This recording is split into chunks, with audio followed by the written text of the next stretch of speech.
Dear students, now let us concentrate on the next topic in the chapter, that is benzene and its derivatives. Okay, in the last lecture we have studied about the how the structure of benzene have been established. Then we have studied its orbital picture. We have seen the bond angles and the distance between the individual carbon atom, and we understood also the Haeckel's rule, I think in the very first lecture, Haeckel rule of aromaticity, because benzene, a cyclic structure, it is aromatic in nature. So at present, you are observing your syllabus on your screen. So in the syllabus, we have finished almost the A part, the first part, isn't it? Okay. So now, if we go for the brief revision of this A part, then we can start it after this my explanation. Then the B part is the reactions of benzene. So today I am going to brief you about various reactions of benzene, especially the electrophilic aromatic substitution reaction. That is very, very important, and its types are nitration, sulfonation and halogenation. So that is very important part of our today's discussion. So the point number B, today I am going to start. Before that, I want to just revise you that what we did till this point of time. So I think we have studied the basics of the benzene, how it was discovered, who was the first discoverer of the benzene. Then we have seen how the structure, cyclic structure of benzene was established by the Kekulé. Then we have seen it some of the basics of its structural properties, isn't it? So the bond angle is 120, distance between the two carbon is the 1.39, distance between carbon and hydrogen is 1.09, isn't it? Then we have seen the resonance model of benzene also. Then we understood the concept of resonance energy of the benzene. So it is 150 kilojoule. So that is the difference between the resonance hybrid and the stable hypothetical contributing structure, isn't it? Okay. So now this is the way how we have calculated the resonance energy from the hydrogenation of the cyclohexene, isn't it? Okay. Now let us move ahead and let us see some of the important characteristics of the benzene. So we also seen the benzene structure is aromatic in nature. So now, why benzene is aromatic? Which are the different things that we need to understood while deciding the aromatic character of the compound? So very important thing to decide the aromaticity, that structure must follow some of the set of the rules, isn't it? Okay. So now what is the first rule? The first rule is an aromatic compound must be cyclic and planar. That is the rule number 1. Rule number 2, each atom in an aromatic ring must have the p orbital, and that must be parallel so that a continuous overlap is possible. So try to understand that there should be a conjugation present, alternate double bond should be present, isn't it? So that the continuous overlap should be possible. So rule number 3, the structure must contain 4n plus 2 pi electron. So this is a very, very important part. So that cyclic structure must contain the pi electron, which is equal to 4n plus 2. N stands for number of rings, isn't it? Okay. So now accordingly, if you observe the structure of benzene, okay, benzene has 3 double bond, hence contain 6 pi electrons, which need to match with Haeckel's rule, isn't it? So 6 pi electrons are there corresponding to 3 pi bonds, isn't it? So let us apply the rule of 4n plus 2 pi electron to this structure. N is equal to 1. So 4 into 1 plus 2 is equal to 6 pi electron. So when I am going to calculate it using the formula, I am getting the 6 pi electron, and using the structure it is also the 6 pi electron. So the rule number 3 is going to get satisfied. Also the compound is cyclic and planar, and each carbon possesses the pi orbital. Okay. So rule number 2, rule number 1. they are also going to get satisfied. It is cyclic and planar. Rule number 1. Rule number 2, it possesses the p orbital. That means individual carbon must possess the p orbital, isn't it? So all the carbon, they are having the p orbital. Therefore, it is the aromatic in nature. Now look at the next example, cycloheptatrines. Okay, look at the structure, cycloheptatrines. It is the 7-member structure. Now let us see whether it is having the aromatic character or not. It has 3 double bond, hence it contains the 6 pi electrons which need to match with the Haeckel rule. So let us apply the Haeckel rule of 4n plus 2 pi electron to this structure. N is equal to 1, so that is equal to 6 pi electrons. Okay. So now it is matching. Rule number 3 is going to be satisfied. But now what is the problem? The problem is that though it is matching with 6 pi electrons in a structure, it is non-aromatic. Why? Because its one of the carbon is saturated, isn't it? Its one of the carbon is saturated and there is no continuous overlap around the ring is possible. So, which is not the case with the benzene. Okay. So, why cycloheptatrine is not aromatic? Because it is not following the rule number 2 especially, isn't it? Rule number 2. What rule number 2 says? There should be a continuous overlap or there should be a alternate double bond should be there, isn't it? Okay. So, though it is matching with the 6 pi electron in a structure, it is non-aromatic because one of the carbon is saturated. It does not contain the p orbital. That is very, very important, isn't it? So, one of the carbon is saturated and there is no continuous overlap around the ring is possible.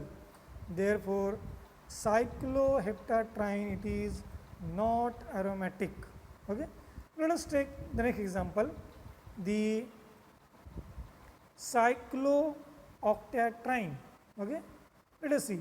It has 4 double bond, hence it contains the 8 pi electron, okay, which need to match with the Haeckel rule. Let us apply the rule. So, n is equal to 1, 4 into 1 plus 2 is equal to 6 pi electron, but it contains the 8 pi electron. So, it is not matching with the rule number 3.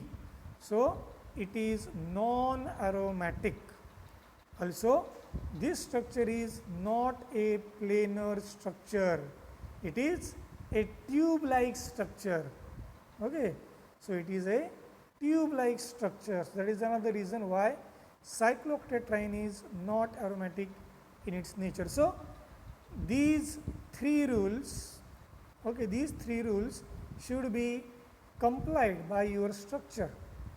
If there is complete compliance is there with respect to these rules, then definitely we can say that the given cyclic structure is aromatic in nature. Okay. So, now what about the heterocyclic compounds? Okay. So, heterocyclic compounds, let us take the example of the pyrrole, furan, thiopene and pyridine, the structure that you are observing on your screen. Okay. So, which are those structure? Pyrrole, furan, thiopene and the pyridine. Okay.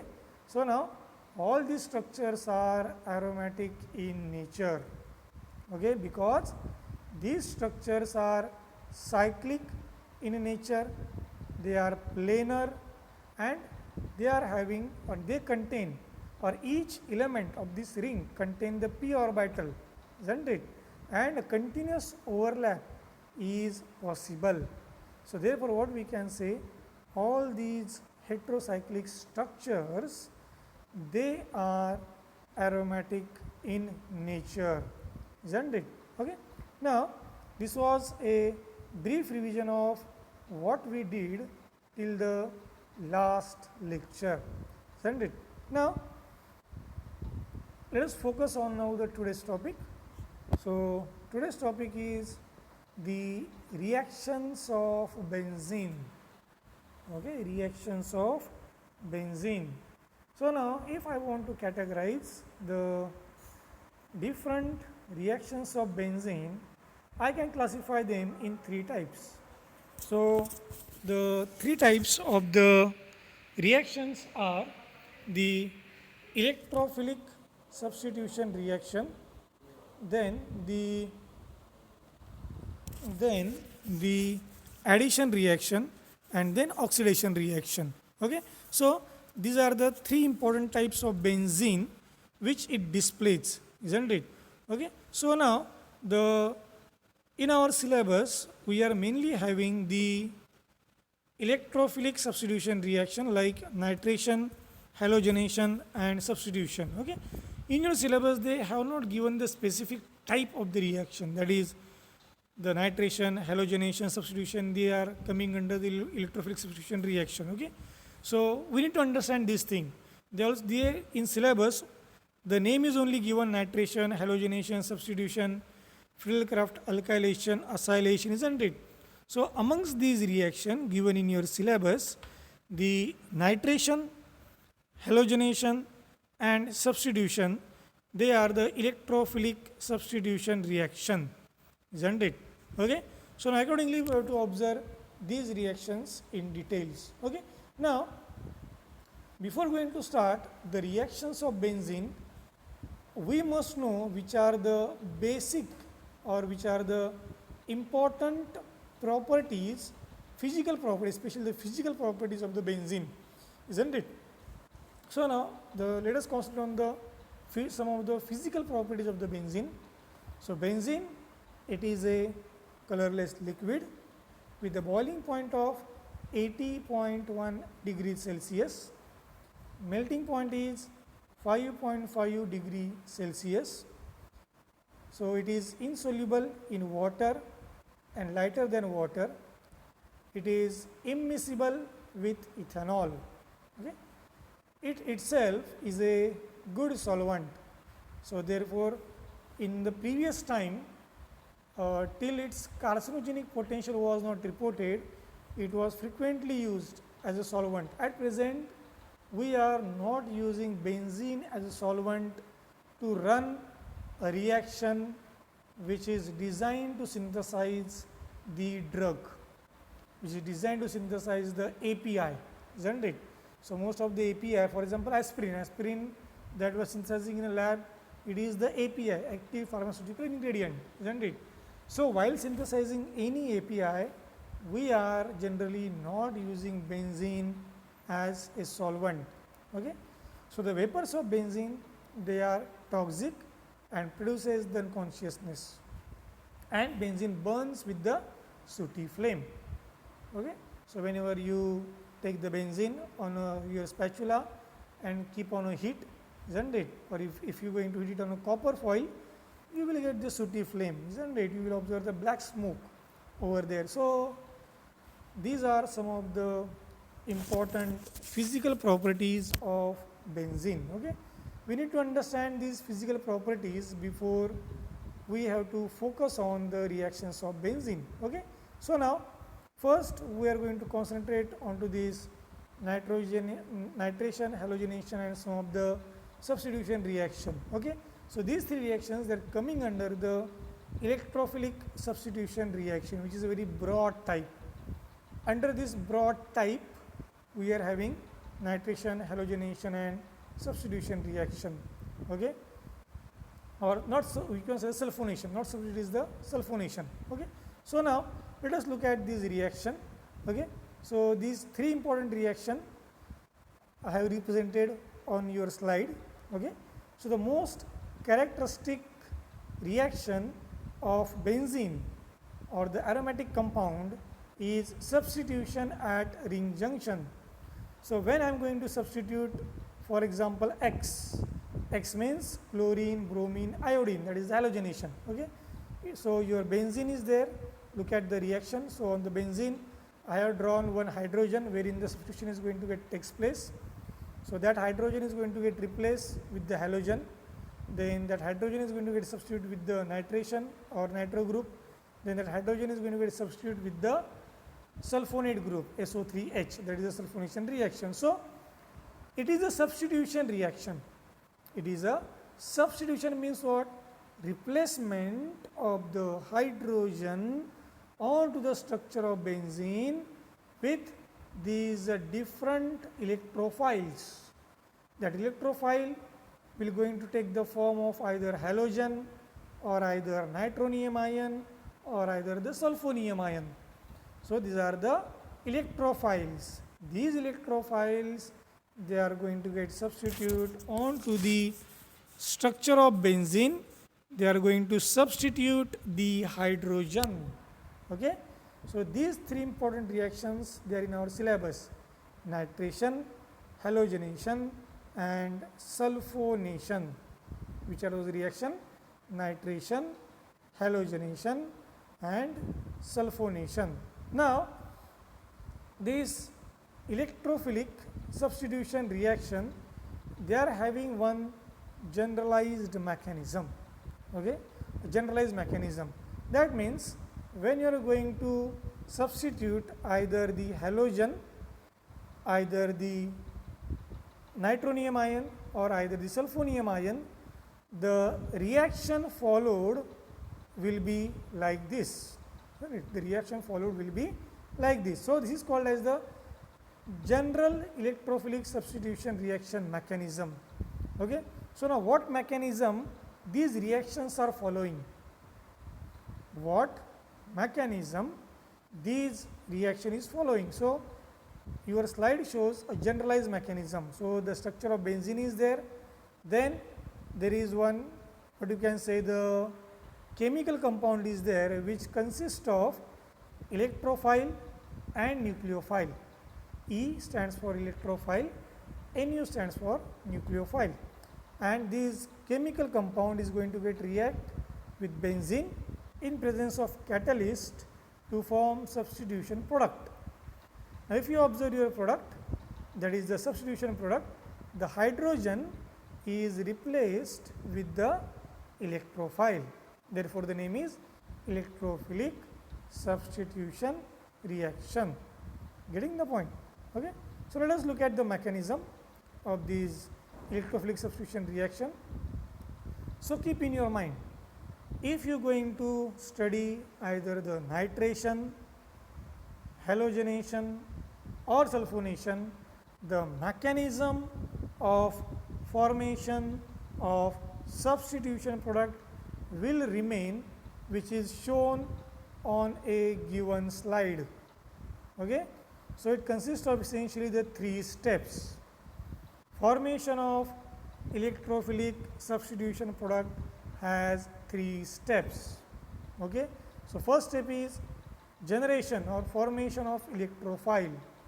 So in the first step, your chemical compound will interact with the catalyst to generate the electrophile, that is E plus, isn't it? That is the E plus. That is the first step, formation of electrophile. Now second step is formation of the carbonium ion. It is a very important step. So this electrophile is attacked by the electron cloud of the benzene. Electron cloud of the benzene. So that electron cloud will going to interact with the electrophile. So electrophile, it is having deficiency of electron.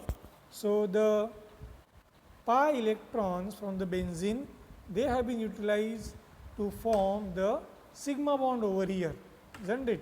So one of the bond is going to get formed over there. So these pi electrons, they are going to get formed the, we can say, the covalent bond over there. Okay.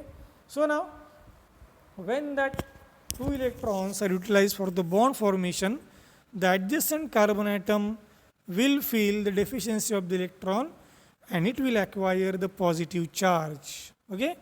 Positive charge means this deficiency of two electron. So now in the next step, what is going to happen?